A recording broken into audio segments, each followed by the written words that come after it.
Esse não é um livro de terror como os outros de sua época, porque aqui o autor focou em um terror urbano. Oi gente, aqui é a Gisele, o vídeo de hoje é a resenha de O Bebê de Rosemary, do Aaron Levine. Ele foi publicado originalmente em 1967 e aqui o autor ele explorou as profundezas do terror gótico, só que em uma trama muito moderna, envolvendo bruxas, demônios, e nos transporta para os Estados Unidos da década de 1960. Daí a gente conhece a Rosemary Woodhouse e o Guy Woodhouse, que são um casal jovem. Eles estão procurando um apartamento melhor para morar e eles focam muito em status. Então tem um prédio específico em que os dois querem morar, principalmente a Rosemary, e eles conseguem finalmente uma vaga lá. Eles já estavam até alugando o imóvel quando aparece isso, e eles, não, vamos lá visitar, vamos ver como que é esse imóvel. Óbvio que os dois se apaixonam. É um apartamento subdividido, era um imóvel maior, que foi dividido, em uma parte já está alugada e eles alugariam, né, a segunda metade. Eles gostam muito de tudo, enfim, decidem alugar. E o Guy, ele é um ator que está com uma carreira em ascensão. Então eles têm a expectativa de que o Guy comece a fazer muito sucesso e que eles possam ir morar em um lugar ainda melhor, mas em Nova York esse é o prédio dos sonhos dele. Até que em um jantar com o Hutch, que é um amigo mais velho da Rosemary, ela vem do interior. Quando ela chegou pela primeira vez em Nova York, esse homem acolheu ela como uma filha postiça, assim como outras meninas que moravam com ela, né? Ele já tá ali na casa dos 50 e poucos anos, e eles continuam com essa amizade mesmo depois da Rosemary casar. Ele também é amigo do Guy, só que ele tem uma maior intimidade com a Rosemary. E ele fica bem surpreso em descobrir que o casal quer ir morar no Branford, que é esse edifício que é super conhecido. Só que, enquanto o casal conhecia esse prédio por já ter morado pessoas de fama lá, o Hutch conhece por ser um lugar em que coisas esquisitas já aconteceram. Eu vou ler aqui para vocês um trechinho em que ele comenta um pouco disso com o casal. Ó, o trecho que eu vou ler no e-book está na página 24. O Hutch fala assim: o Branford abrigou um número considerável de personagens bem menos charmosos. Era lá que as irmãs Trent desenvolviam seus pequenos experimentos dietéticos e Kate Kennedy promovia suas festinhas. Adrian Marcato também morou lá, assim como Pearl Arms. Quem eram as irmãs Trent? Guy quis saber. Rosemary, por sua vez, perguntou quem foi Adrian Marcato. As Trent, disse Hutch, eram duas típicas damas vitorianas que eram também canibais. As duas cozinharam e comeram várias criancinhas, incluindo uma sobrinha. Que encantador, disse Guy. Hutch se virou para Rosemary. Adrian Marcato praticava bruxaria. No final do século XIX, ele causou uma verdadeira comoção ao anunciar que havia conseguido invocar Satã. Apresentou como prova um punhado de pelos e algumas unhas raspadas. Consta que as pessoas aparentemente acreditaram nele, ao menos um número suficiente para mobilizar uma turba que acabou por atacá-lo e quase matá-lo no próprio saguão do Branford. E assim ele continua contando um pouco mais desses casos e ele fica bastante preocupado deles quererem morar num lugar que não é nem por conta de ser mal assombrado, mas de não trazer energias tão boas, né? De não ser um local próspero na visão do Hutch. Mas nem todas essas histórias do Hutch conseguiu desmotivar o jovem casal. E eles alugaram-se um imóvel, se mudaram, começaram a redecorar, comprar móveis, e essas atividades ficaram mais a cargo da Rosemary, já que o Guy estava ali correndo, né? Entre um ensaio e outro, testes e afins. Durante essa rotina ali no prédio, tem um local que é a lavanderia que ela não gosta muito de ir. E ela começa a descrever pra gente como que é o ambiente, e que principalmente devido às histórias do Hutch, ela fica um pouco assim amedrontada de ir lá, que já que é no subsolo e geralmente ela vai sozinha. Daí ela conhece a Terry, que é uma jovem que tá morando de favor na casa de um casal de idosos, os Castevel, e ela comenta com a Rosemary, né, que ela morava nas ruas, ela é uma ex-viciada, que foi esse casal que a ajudou na reabilitação. Então ela mora com eles e ela quem lava as roupas, daí elas decidem ir juntas, começam a frequentar esse ambiente, que assim elas se sentem um pouquinho mais seguras.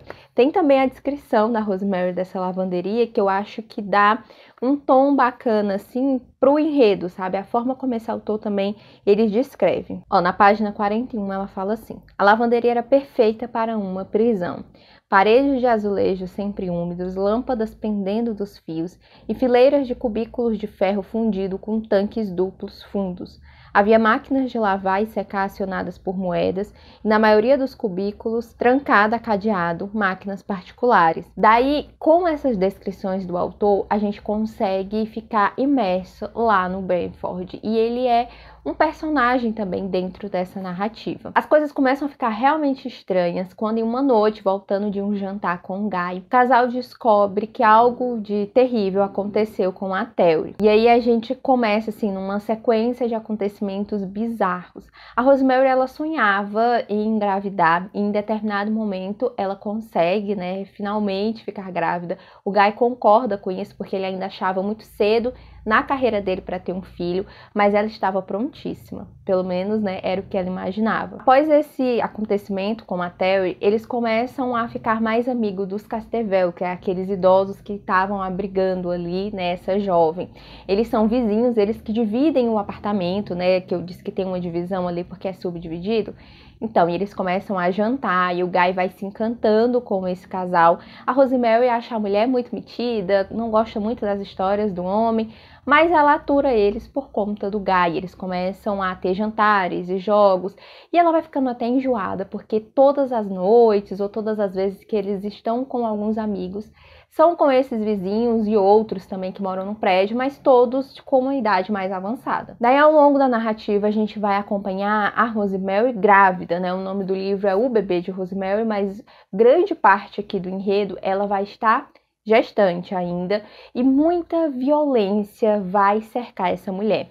O autor, que eu fiquei muito surpresa, inclusive, em perceber que era um homem, ele abordou muita violência aqui contra a mulher, desde violência sexual, e há uma cena em que é descrito, tá? Um abuso sexual aqui. Eu fui um pouquinho preparada porque eu tinha visto uma outra pessoa, né, que colocou no Instagram, que tinha ficado bem chocada com essa cena, mas a Rosemary, ela entende que isso foi um abuso e ela verbaliza, então muito importante o autor ter feito isso. Mas nós temos também a violência obstétrica e as diversas opressões que a Rosemary vai vivendo ali rotineiramente. E aqui nós temos uma mulher que ela foi muito isolada do convívio ali com os familiares, principalmente, porque eles não apoiaram que ela se casasse com o Guy, por ele ser um ator e por ser agnóstico. O autor também, ele traz bastante da religião, né? Tem uma cena em que ela está lá no obstetra e eles dão ênfase em uma revista que tem o título Deus está morto. Então, a todo momento o autor ele faz esses questionamentos e ele conseguiu fugir do que estava sendo escrito na época, que eram livros em que o terror estava nas cidades pequenas e em mansões, sabe? Era aquelas casas afastadas, na colina, tipo a Outra Volta do Parafuso, sabe? Esse estilo assim.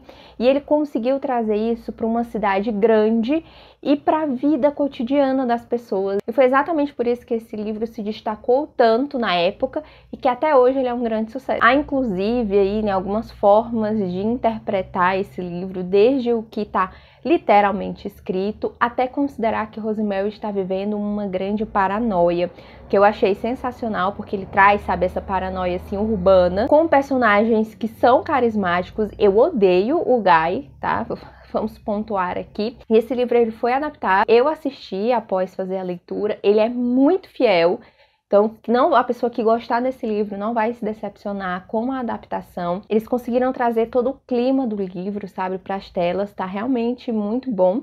Só que há uma certa sexualização, assim, da protagonista que no livro eu não senti, mas nas telas a gente consegue ver. Então fica aqui para você a minha indicação, tanto do livro como do filme. Ele tem esse terror, esse horror, assim, sabe? Essa coisa mais de demônios, de religião. que difere, né, do que a gente está acostumado a ler nesse período aí do ano. Eu gostei muito, ele é um livro clássico. Esse daqui é um e-book, gente, da editora Amaryllis, não é o da Dark Side. Esse e-book eu comprei super barato, às vezes ele entra em promoção, então vale a pena ficar aí de olho. Eu espero ter incentivado vocês nessa leitura. Eu vou deixar aqui um outro vídeo, caso tu queira continuar assistindo. Já se inscreve no canal se ainda não for inscrito, tá? E eu espero te encontrar aí no próximo vídeo.